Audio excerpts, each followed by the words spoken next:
के बालचंद्र की फिल्म जरा सी जिंदगी में गूंगे का किरदार निभाकर अभिनय जगत में कदम रखने वाले अरुण बख्शी को बतौर गायक इप्टा के नाटकों में गाने का मौका मिला था।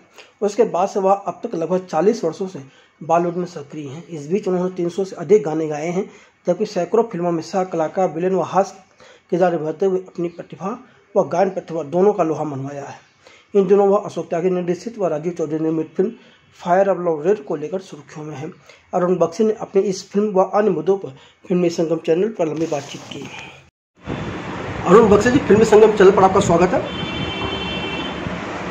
आपकी लंबी यात्रा हो गई है, इस लंबी यात्रा को आप कैसे देखते हैं?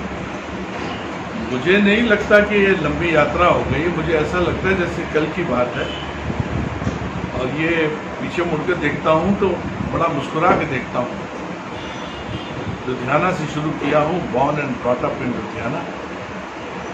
मेरा स्कूलिंग लुधियाना में हुआ, उसके बाद कॉलेज भी लुधियाना में हुआ, ग्रेजुएट हूँ और कॉमन सेंस भी रखता हूँ। और बम्बई के बारे में सोचा था बहुत साल पहले कि अपना जो भविष्य है, क्योंकि मेरी कुंडली में लिखा हुआ था कि जो मेरा जन्म स्थान होगा वो होगा पंजाब, और जो मेरा कर्म क्षेत्र होगा वो होगा बम्बई, महाराष्ट्र। अभी पूरी दुनिया मेरा कर्म क्षेत्र है। इन दिनों आप कौन कौन सी फिल्में कर रहे हैं? आज का ज़माना जो है ना, एकदम से बदल गया है। जो जनरेशन्स के साथ में हमने काम किया है, उनके साथ चलना भी एक महारत है जो कि शायद ऊपर वाले ने मुझको दी है। 80s की जो जनरेशन थी उनके साथ काम किया, फिर 90s की थी उनके साथ किया, फिर उसके बाद 90s के बाद में 2000 शुरू हुआ, वो जनरेशन आई, उनके साथ काम किया। अभी की जो जनरेशन है उसका जलवा ही कुछ और है, और इसमें मैं काफ़ी काम कर रहा हूँ। सर्वप्रथम जो फिल्म है उसका नाम है इलेक्शन वॉर्स। ये जो 2024 की जो इलेक्शन होगी, लोकसभा का इलेक्शन होगा, उसके ऊपर फिल्म है। बहुत कमाल की स्क्रिप्ट है और इसके डायरेक्टर हैं मिस्टर विवेक श्रीवास्तव। क्योंकि आजकल किसी भी यूनिट में हमको बुलाया जाता है फॉर अ गुड रोल या एक अच्छा गाना गाने के लिए, तो आप देखिए वहाँ पे मेरे लिए सब लोग नए होते हैं, सब नए होते हैं। मैं उनको नहीं जानता हूँ, लेकिन वो मुझे जानते हैं।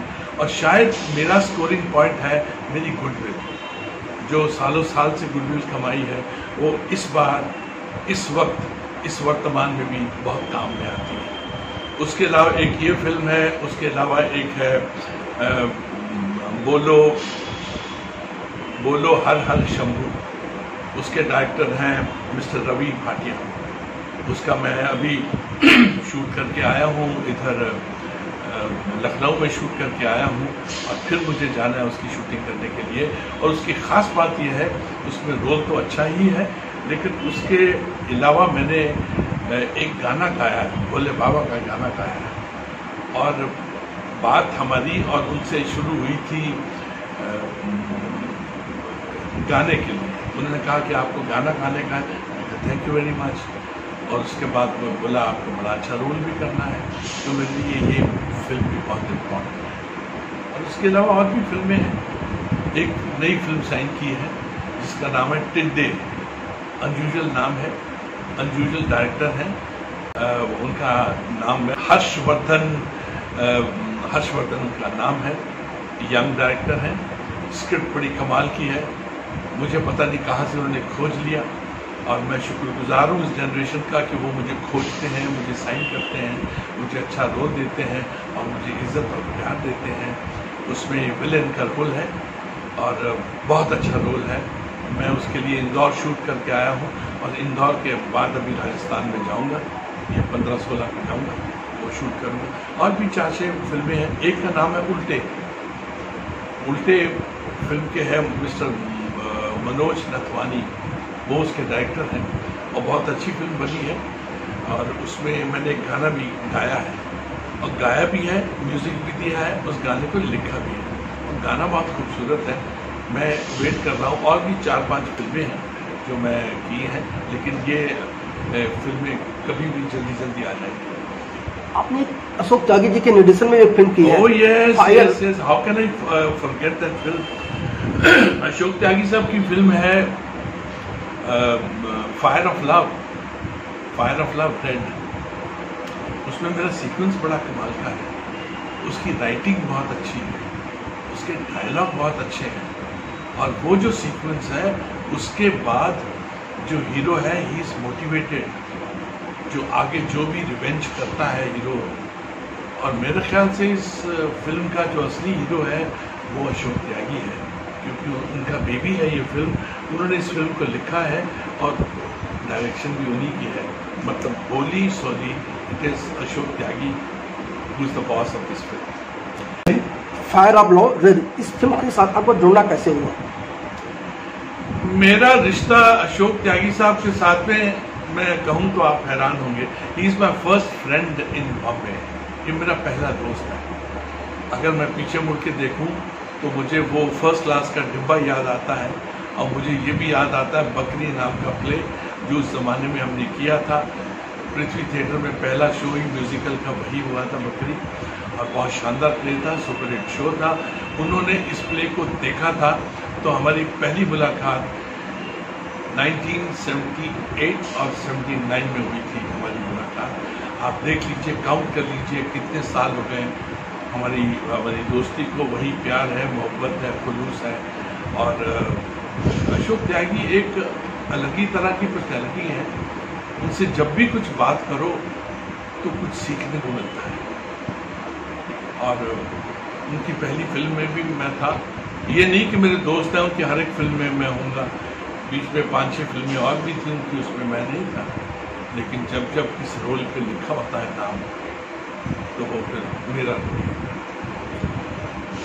लगभग 40 साल की आपकी दोस्ती हो गई। इस 40 साल की दोस्ती के बाद जब आप फायर ऑफ लव रेड कर रहे थे, उस वक्त किस तरह के रिश्ते थे, और क्या इस फिल्म का कैरेक्टर क्या है आपका? मेरा कैरेक्टर जो है वो एक एडिटर का कैरेक्टर है। अशोक त्यागी साहब इज इम्प्रेस्ड बाय गुरुदत्त साहब, और गुरुदत्त साहब की वो कागज के फूल और प्यासा, ही is very impressed by that great work by Guru Dutt ji. और मुझे याद है कि मुझे उन्होंने एक बहुत बड़ा सीन दिया था। It is I think 7 to 8 minute scene.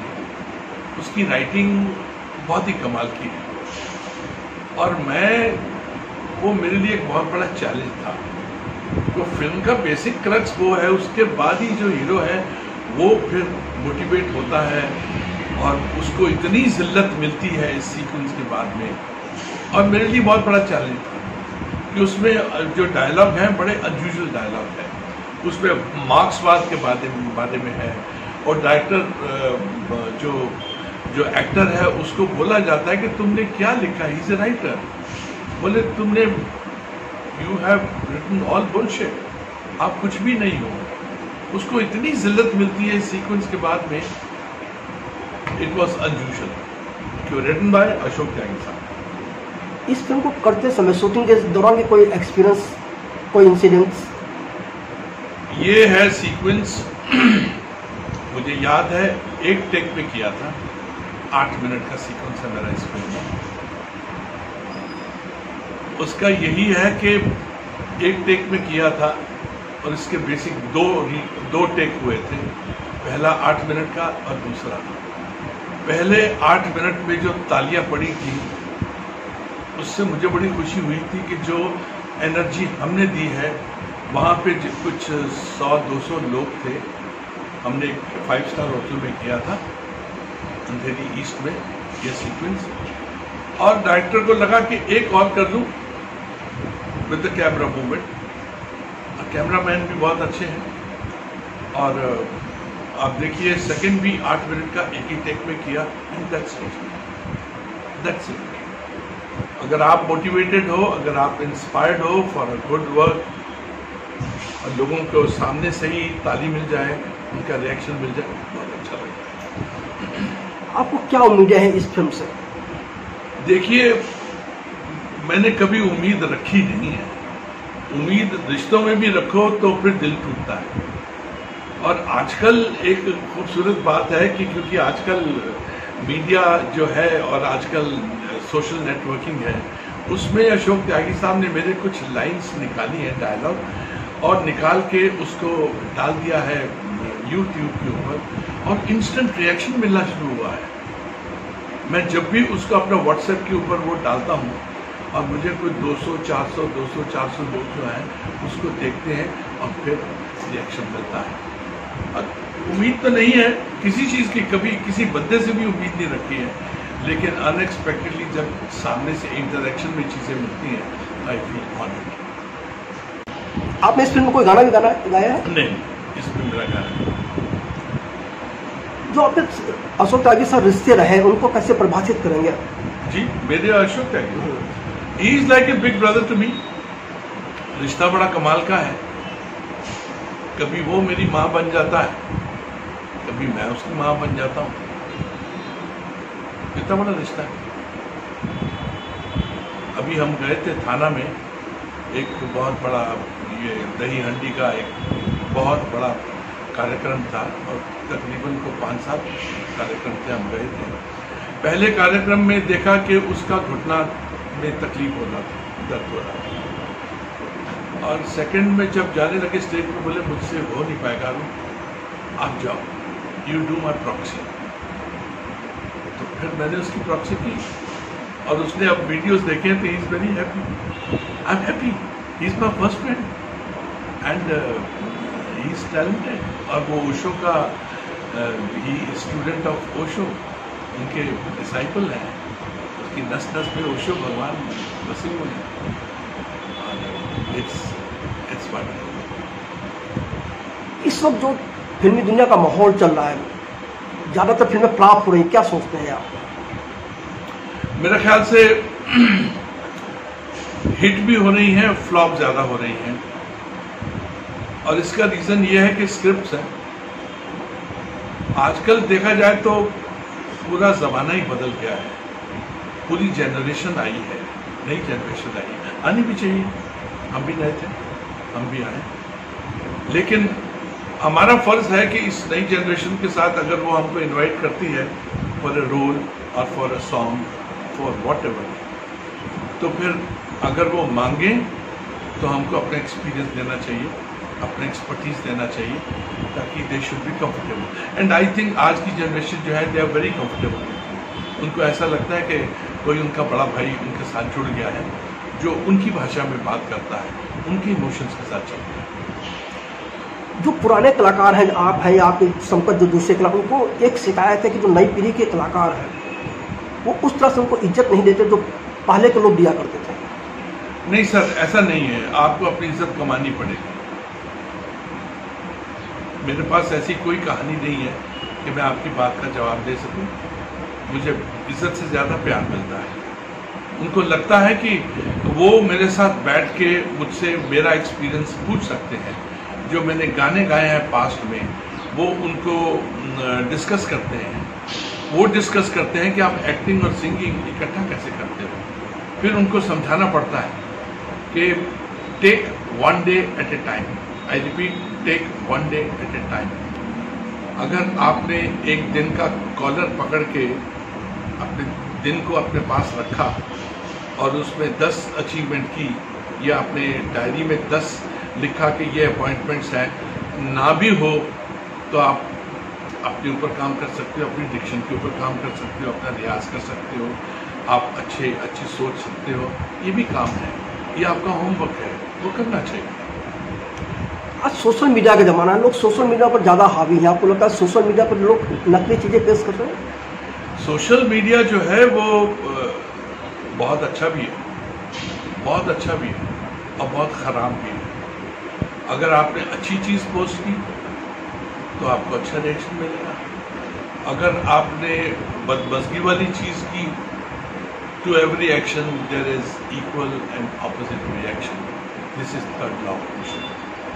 तो इसलिए बचा के चलिए। सोशल मीडिया बहुत ख़तरनाक है, उसमें आपकी 1 सेकंड में जो पर्सनैलिटी है वो दिख जाती है। बी सेलेक्टिव, आप क्या पोस्ट कर रहे हो, किसके बारे में हो, आप दोस्त बनाइए, दुश्मन मत बनाइए। अरुण बक्सी जी, फिल्मी संगम चैनल से बात करने के लिए बहुत बहुत धन्यवाद। Thank you.